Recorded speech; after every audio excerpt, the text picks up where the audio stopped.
Hello everyone and welcome back to Collection Log Progress, the series where we're aiming to fill in as many log slots as possible on the way to working our way through it. To start this episode, we're starting off at 617. Recently there have been changes in the clan that have adjusted how the ranks work, and in order to obtain a completionist sort of rank, I need to obtain 700 log slots. In order to do that, I considered my largest area of lacking slots, and I realised that easy clues would be that area. And so, I have stacked up 100 easies, and we're going to open them up now. So let's see if we get anything interesting. I'm going to put at least one of them away in this folder, in this tab, so that I don't have to reopen it, as it were. Very dumb, I know, but I got there eventually. So how have we been? I know I've been away for a while. I've got clips of different content, but unfortunately I've not had anything too interesting in terms of drops so far that would make it worthwhile me recording. So something like this is quite good. Anyway, let's get it open. If we get any master clues similar to the hard clue video, we will stop and take it away. We can see here we're starting at 110. I'll do another quick scroll of the easy clue log so you can see what I've completed so far. As you can see, it's not much. Nothing really of interest. A couple of power ammies and a gold shield. So yeah. Nothing yet. Easy clues generally aren't that great. But as we go, we're going to get more and more things. Oh, that's really nice to see really early. Let's start putting these away. I can start pulling these out without worrying.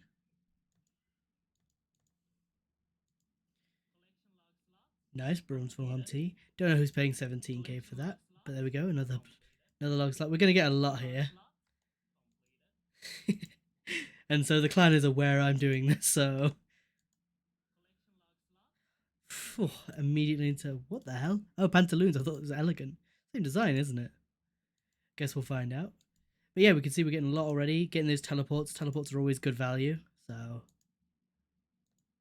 let's keep going. See if we get anything more in this slot. Yep, another one. Man's got a collection log rank today. Hopefully. That's the collection logs rank there. Our boy Schlack over here, he's got nearly 700 plus a log slot, so he's allowed into it. Hopefully I can work my way up towards it. Oh, what one's that? I mean, a magic trim. Just not seen that before. Not worth as much as the power one, but still nice to see. Stunning Buddy G. This is arguably one of the ugliest items in the entire game, if I'm not mistaken. Look at that. Oh my god. No disrespect to the graphic designers, but whoo! Oh lordy. Anyway. Let's keep it up. No masters yet, but they are 1 in 50, so I don't expect to get them right away. So what have you all been doing lately? I've been trying to work on some exercise, trying to get myself back in shape, been doing bits and bobs around the house, and overall grinding in RuneScape. I've been taking parts in the Skill of the Week events, which have been helping me get my stats up. A couple of weeks ago we did woodcutting, and I won that one, which bumped me all the way from like 89 to where we are now at 94. That mostly involved doing a lot of this back and forth. Originally I'd planned to mostly do redwoods for the event, but we have a fellow competitor in the clan, Dr. Breif, who was keeping up high pace with me, and with the amount of hours a day he could dedicate to doing redwoods, I had to often go back to Teaks in order to get the XP lead back. Ultimately, it did lead to my victory, so I can't complain, but goddamn, it was strenuous. I also managed to gather a decent amount of clues along the way, as you'll be seeing sporadically posted after this major opening, and also a decent amount of crystal shards, which is good as I've not yet learnt how to do Gauntlet. Nothing new in this batch, we're starting to thin it out a bit. We got quite lucky in the beginning. Similar to when I did the hard clues. Nice. I've got a notepad document with all the details of how much it costs, and I'll get to how much that is when we've cleared it up. I think this took me just under 2,800 gourmet implings to get it all. Oh, that's always a nice one to see. Not worth like the most in the world, but it's always nice to see that one. But yeah, I don't even have time to say anything. I'm getting so many slots, one after the other. Can't complain here. We're not gonna... Oh, there we go. There's the first master of it. So we're gonna bank up what we've got here, go do that master, and then we'll be right back. Alright, and we're back in. We've got that master done, and that should be easy enough to finish off later. Sorry, that was an easy master clue to finish off. I will show you it later. Let's continue with the rest of these 39 and see if we get another one, because they're meant to be 1 in 50, so technically we're still on rate if we want another. Collection log slot. Straight back into the slots, always Collection nice. log slot. Oh, and the flared trousers. That is a nice pullback for this, because did cost a little bit of money, so to have the flared trousers come in like that, can't go wrong. Also, if I was an Iron Man, I'd be set now for that master step. Be nice to see a ham joint as well, see if it's possible. Oh, speaking of master clues, there's another one right there. Perfect. Let's go do that. Alright, that's another one of the master caskets finished and brought back in. That one was far less forgiving than the one previous. A lot of 3 steps, a lot of wieldy steps, having to bank for those, but hey-oh, it's all worth it in the end. Hopefully we can pull a Bloodhound or some third age out of that and it'll all be worth it. But for now, we've still got 30 left, so let's see if we get another one. And if not, let's just see how many more slots we can fill in. Okay, it's a doubled up, something we've had before. Well, I spoke too soon, because here's another master clue. Here we go. Alright, and that's another master clue done. 26 easies to go. That one was between in difficulty. A few steps. It was about 7 step at that time, so we'll see. Anyway, let's continue down and see what we get in these last 26. Purple sweets are always going to keep going up, and I'm not fully sure why. I know they're useful in some PVM content, but besides people I've seen doing like solo speedruns, nice. I've not seen many people use it outside of like weird niche builds or like say solo raids. And even then you can use staminas, so I don't really see why they cost so much. Maybe if someone could let me know down below, then that'd be great to find out. God, that looks interesting. And there's another master clue, so let's go do that and be right back. Alright, and we're back with the 4th one done. That one was a bit of a nightmare. We did end up getting PK'd. We had the Ancient Wizard Trio step at the Chaos Altar. And I'd killed 2 of them, and then just a couple of PKs ran in, teleported, and just knocked me down. Luckily I had the clue box on me, so I didn't lose anything, but still a frustration when you have to do that. And that's why if you see any discussion in the chat about PKs, we're just talking about in general how the game is with it. I'm personally not a big fan of PKing, but everyone has their preference. Here we are coming up on 200. Nothing else new yet. I wonder if we get anything new. Oh, there we go. That's 280k. Holy moly, that's a pretty penny. Can't complain about that. I wonder if we'll get any more on these last 5. We'll pick that up and put that away in a second. Let's see. Nothing here. Nothing here. There we go. Jesus, that's another decent amount of money. These easy clues surprise me. Let's see what's on the last one. Nothing there on the last one. Alright, that takes us up to 209 easy so far. With that, with 635, which is up from I think 617. If we go to our easy log, we can now see that we've gone up from 22 to 40, which isn't the best in the world. Of course. My client congratulating me on my gold. But you can see here we've got a couple of duplicates in there. Considering the amount we've got, you'd expected less.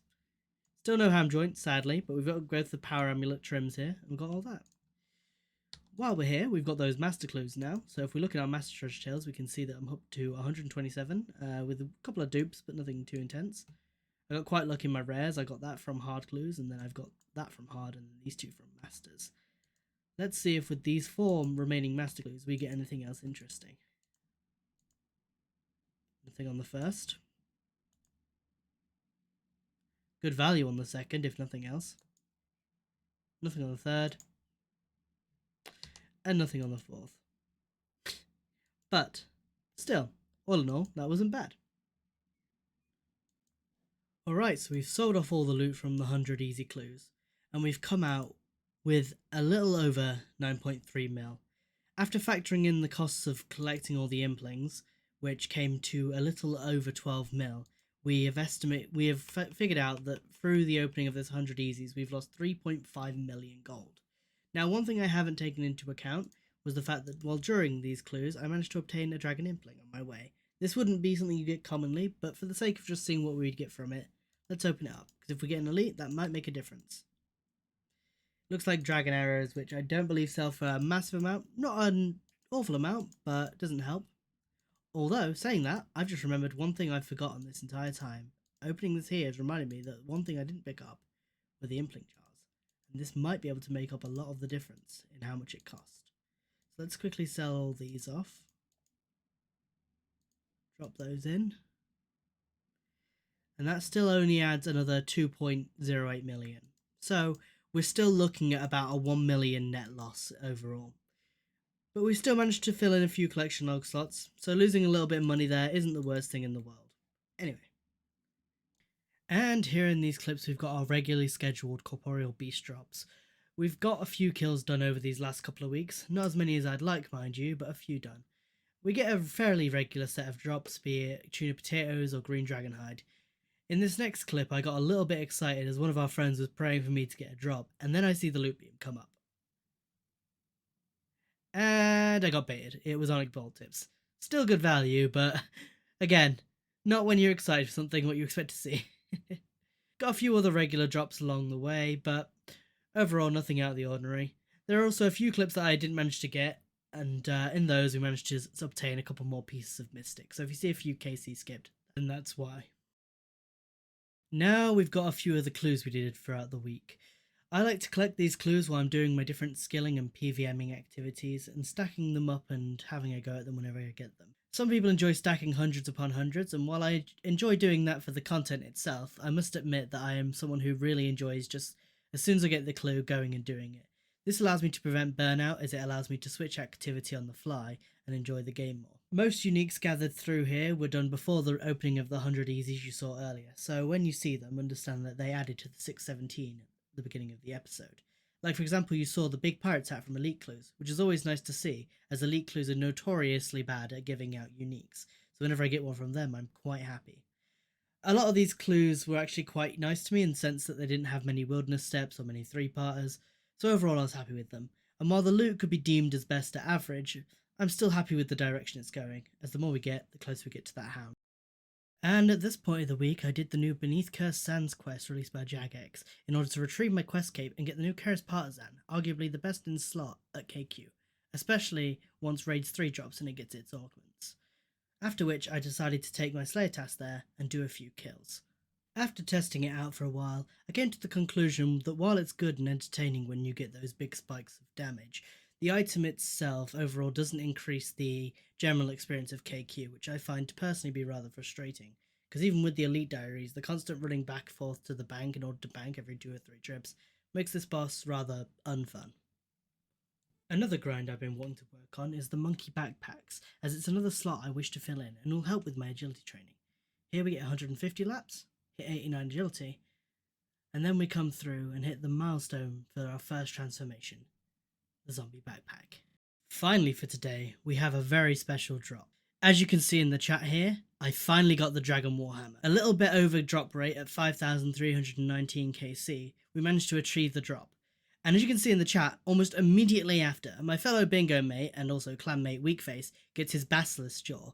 It's not shown in the clip, but later in the day he gets a second one of these. Today was a really good day for the clan, and ultimately I'm extremely happy to have received this drop, as it's one of those that I've been hunting for a while, and the value on it is very nice indeed. Anyway everyone, thank you for watching today, and I'll see you in the next one. Take care now. Bye.